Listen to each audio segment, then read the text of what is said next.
The ultimate measure of a man is not where he stands in moments of comfort and convenience, but where he stands at times of challenge and controversy. I have a dream that my 4 little children will one day live in a nation where they will not be judged by the color of their skin, but by the content of their character. The function of education is to teach one to think intensively and to think critically.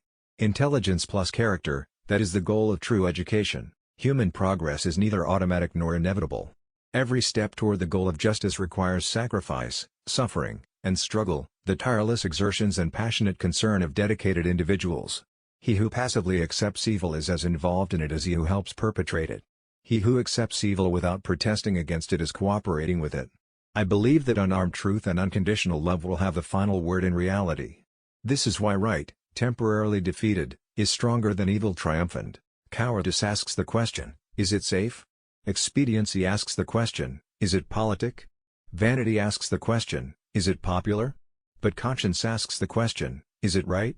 And there comes a time when one must take a position that is neither safe, nor political, nor popular, but one must take it because it is right. I submit that an individual who breaks a law that their conscience tells him is unjust, and who willingly accepts the penalty of imprisonment in order to arouse the conscience of the community over its injustice, is, in reality, expressing the highest respect for the law. I refuse to accept the view that mankind is so tragically bound to the starless midnight of racism and war that the bright daybreak of peace and brotherhood can never become a reality. I believe that unarmed truth and unconditional love will have the final word. Capitalism does not permit an even flow of economic resources. With this system, a small privileged few are rich beyond conscience, and almost all others are doomed to be poor at some level. That's the way the system works. And since we know that the system will not change the rules, we are going to have to change the system.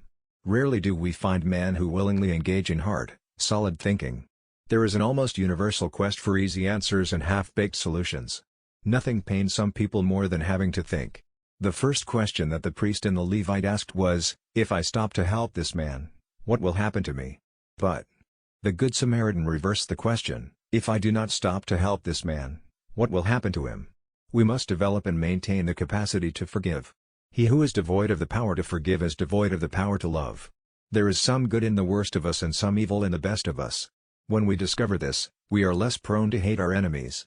I am not interested in power for power's sake, but I'm interested in power that is moral, right, and good.